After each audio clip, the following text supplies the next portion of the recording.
Je vous souhaite la bienvenue pour cette conférence consacrée aux innovations de Pierre Lognonnet et la vérité des orangers. Je vous propose de revenir sur le parcours de cet innovateur dans le domaine de la nutrition santé et de son attachement à la vérité des orangers dans l'histoire du Petit Prince de Saint-Exupéry. Alors, je vous propose de retrouver les traces, les origines familiales de Pierre Lognonnet, né à la Villénonais le 2 mars 1930 et décédé le 16 février 2022 à Saint-Jouan-des-Guérets. Il a été un innovateur remarquable dans le domaine de la nutrition santé et fortement stimulé grâce à un environnement familial multi-entrepreneur qui lui a permis d'approfondir des découvertes et des innovations expérimentées notamment dans le cadre des industries probiomères dans la baie du Mont-Saint-Michel. Cette conférence vous propose de revenir sur son parcours et d'insister de manière plus spécifique sur les sphères de créativité, les sphères d'inspiration philosophique à travers son attachement à la vérité de l'oranger et la parabole de l'enfant prodigue transmise dans l'histoire du Petit Prince de Saint-Exupéry, dont vous pouvez apercevoir ici une fresque dans l'ouest de la France, dans la cité Mansel, berceau des Plantagenets qui, à proximité de la gare du Mans, dispose d'une magnifique fresque consacrée à Antoine de Saint-Exupéry. L'œuvre de Saint-Exupéry a beaucoup voyagé. Terre des hommes, ça a d'abord été le thème d'une exposition universelle, celle de Montréal, qui marquait le centenaire de la Confédération du Canada en 1967. Et ce thème Terre des hommes a été aussi mis en valeur plus récemment dans le cadre du Pavillon France, consacré au thème Lumière-Lumière, à l'occasion de l'exposition universelle de Dubaï. Alors, pour pleinement saisir et comprendre cette métaphore de la vérité des orangers, cette conférence va s'articuler autour de 3 enseignements qui ont guidé la route de Pierre Lognonnet et qui pourraient inspirer tous ceux qui souhaiteraient innover, quel que soit leur champ d'activité. Un des premiers éléments qui est éminemment primordial, c'est qu'un innovateur doit être doué d'une intuition très forte. Alors, comment cultiver cette intuition? Eh bien, une grande imagination, une capacité d'imagination liée bien souvent à une extrême sensibilité peut développer ce tempérament. Et à ce titre, Pierre Lognonnet avait un don naturel pour la musique. Et lors de ses études à Angers, dans le Maine-et-Loire, il fit partie d'un quintet vocal. Et bien avant, à Dol de Bretagne, il fut choisi pour interpréter de petits solos. Et il participa à la création des Jeunesses musicales de France à Saint-Malo avec Marie-Françoise Jeannot. Vous pouvez retrouver ici quelques photos d'archives de la mobilisation de nombreux talents dans la baie du Mont-Saint-Michel et dans le pays de Saint-Malo autour des instruments et de la musique. Un autre enseignement qui s'inscrit dans cette capacité d'imagination, de défrichage, d'ouverture de ponts, c'est d'avoir constamment un principe de réalité appliquée comme boussole créative. Un peu gourou, Pierre Lognonnet savait captiver son auditoire, et en particulier dans le domaine de la nutrition animale, conquérir les éleveurs bretons, car c'était un observateur hors pair en même temps qu'un homme de conviction. Et il avait identifié l'importance des minéraux marins pour la nutrition animale, en s'inscrivant dans le sillon de son père, Théophile Lognonnet, qui a fondé les industries probiomères dans la baie du Mont-Saint-Michel, qui a également développé une grande capacité d'intuition, puisqu'il était bijoutier horloger et il a voulu reconvertir des micro-techniques d'horloger pour exploiter des minéraux marins. D'un esprit ouvert et curieux, Pierre Lognonnet, son fils, s'est ouvert à de nombreux courants de pensée qu'il a croisés sur sa route. Il les étudiait et se forgeait ses propres convictions sur la biologie. Ici, des images d'archives sur l'extraction de sable coquillé entreprise dans la baie du Mont-Saint-Michel à travers l'entreprise familiale, les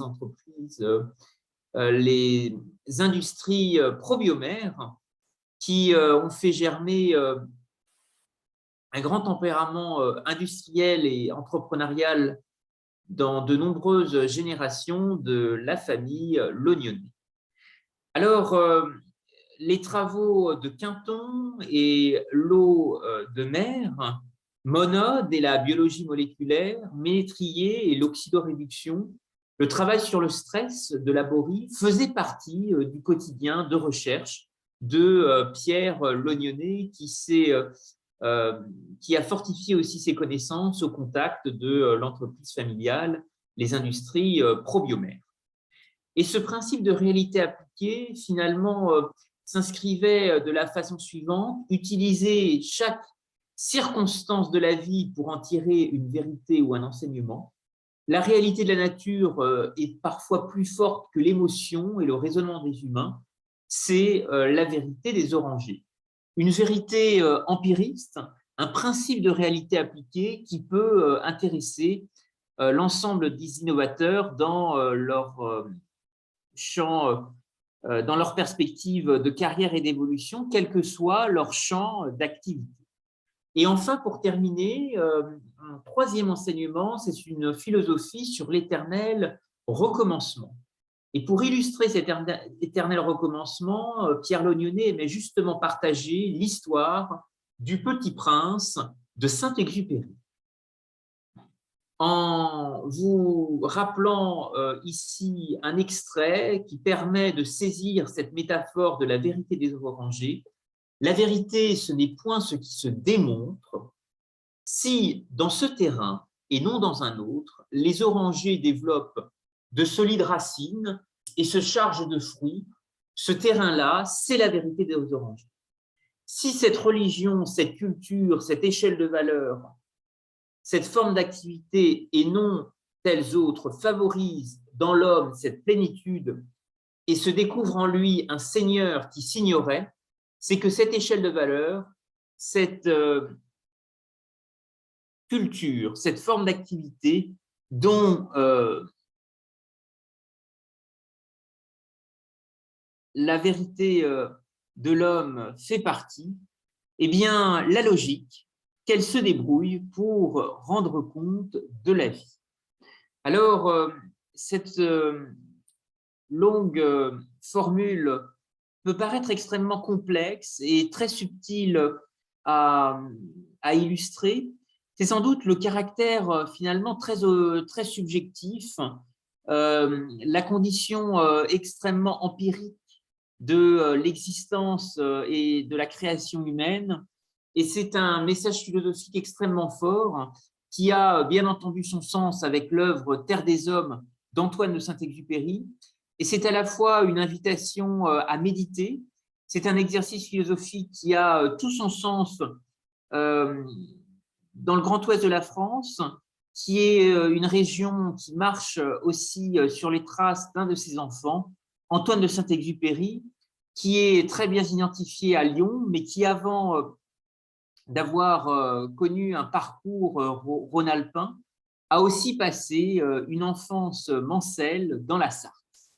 Et cette grande capitale de l'Empire, le berceau des Plantagenets, a bien entendu, autour des valeurs de l'écrit, énormément d'enseignements philosophiques à partager, comme ceux d'Antoine de Saint-Exupéry.